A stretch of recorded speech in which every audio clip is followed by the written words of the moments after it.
Hi students, 10th Max, exercise 3.16, graph sum தான் பார்க்க போறோம்.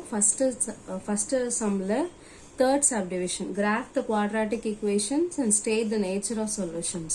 கொடுத்திருக்கிற equation வச்சு நான் graph வரையணும்.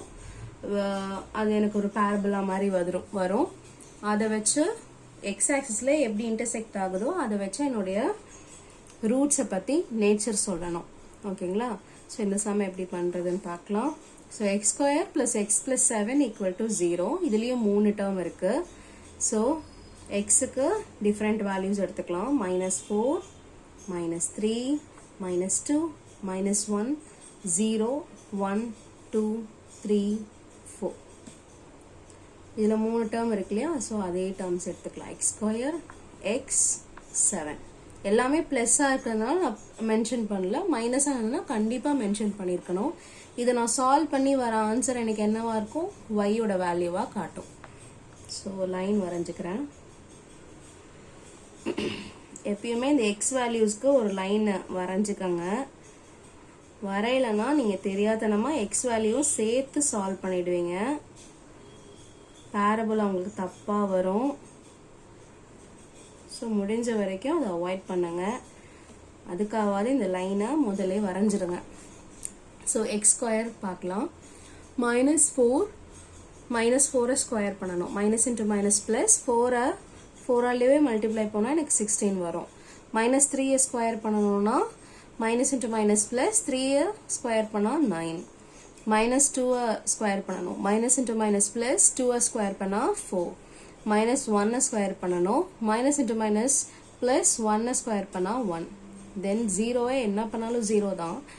தென் 1க்கு ஸ்கொயர் பண்ணா 1, 2க்கு ஸ்கொயர் பண்ணா 4, 3க்கு ஸ்கொயர் பண்ணா 9, 4க்கு ஸ்கொயர் பண்ணா 16. ஸோ இங்க என்ன இருக்குன்னு பாருங்க, வெறும் எக்ஸ் தான் இருக்கு. எக்ஸுங்கிறது இந்த எக்ஸ் தானே, இது ரெண்டும் ஒன்று தானே. ஸோ அந்த வேல்யூஸை அப்படியே எழுதிடுங்க. -4, -3, -2, -1, 0. கரஸ்பாண்டிங் எக்ஸ் வேல்யூஸை அப்படியே தூக்கி இங்கே எழுதிடுங்க. தென் இங்கே என்ன இருக்கு? 7 இருக்கு. ஸோ 7 அதே மாதிரி எழுதிட்டு வாங்க.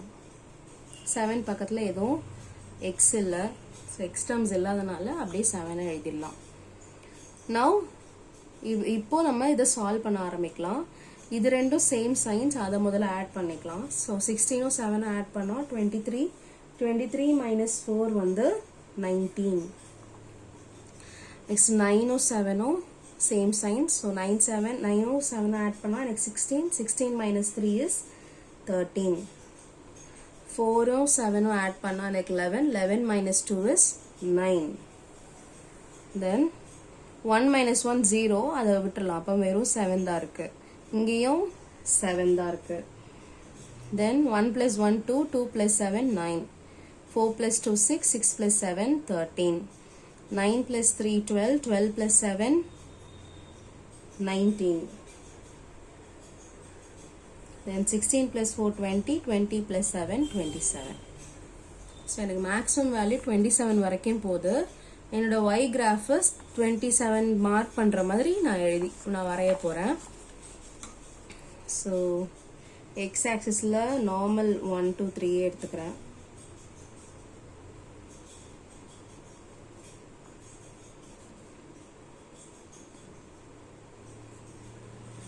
பென்சிலில் தான் நீங்கள் வரையணும். நான் வீடியோக்காக பெனில் வரைகிறேன். தயவு செஞ்சு பென்சிலில் வரைஞ்சிடாதீங்க, சாரி பெனில் வரைஞ்சிடாதீங்க. ஒரு வேளை தப்பாச்சுன்னா நீங்கள் கரெக்ஷனே பண்ண முடியாத அளவுக்கு போயிடும். நான் y ஆக்சிஸ் வந்து 2 2 எடுத்துக்க போகிறேன். அப்போ தான் எனக்கு 27 மேக்ஸிமம் வேல்யூ 27 வந்துச்சு இல்லையா? ஸோ அதை நான் மார்க் பண்ணுறதுக்காக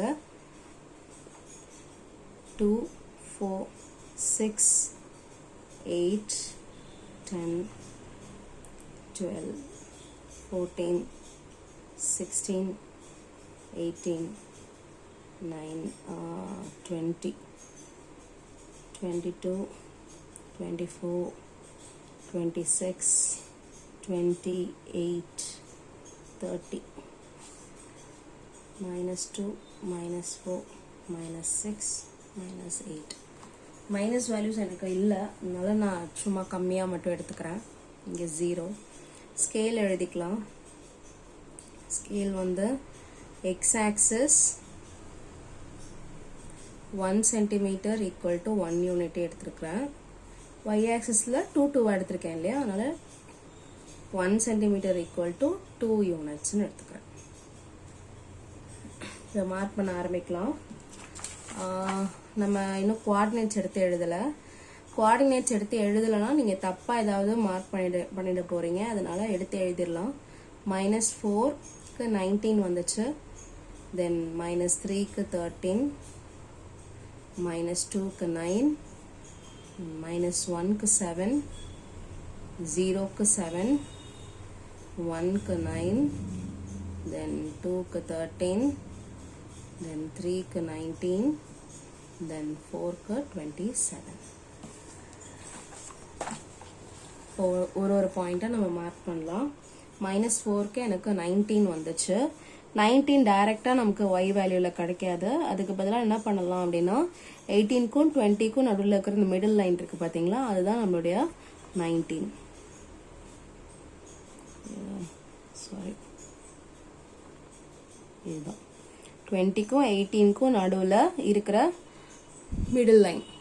இந்த மிடில் லைன் இருக்குல்ல, 5th லைன், அதுதான் நம்மளுடைய 19.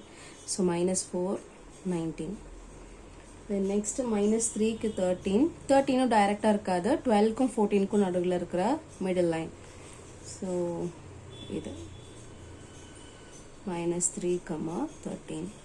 -2க்கு 9 வந்துச்சு, இதுவும் டைரக்டாக இருக்காது, 10க்கும் 8க்கும் நடுவில் வரும்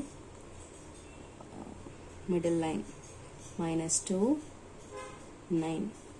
-1க்கு 7, இதுவும் டைரக்டா இல்லை, 8க்கும் 6க்கும் நடுவில் இருக்கிறது. ஸோ இது -1க்கு 7, 0க்கும் 7 தான் எனக்கு வந்துச்சு. ஸோ அப்படியே மார்க் பண்ணுறேன். 1க்கு 9, 8க்கும் 9க்கும் 8க்கும் 10க்கும் நடுவில் இல்லையா. ஸோ 1, 9. 2 வந்து 13, 12க்கும் 14க்கும் இருக்கிற மிடில் லைன். 3 வந்து 19, 18க்கும் 20க்கும் இருக்கிற மிடில் லைன். 4, 27, 26க்கும் 28க்கும் இருக்கிற middle line.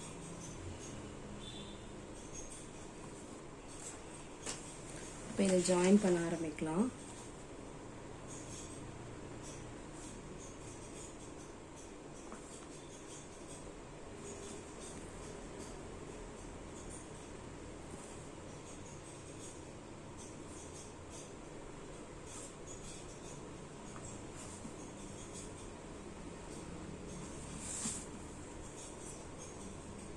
Parabola வரைஞ்சாச்சு.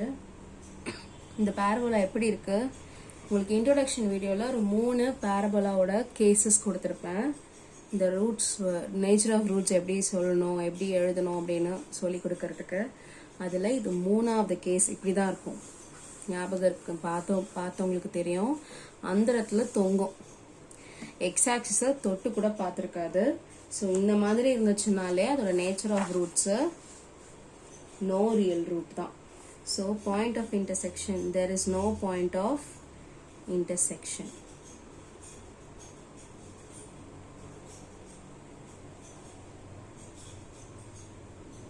On x-axis,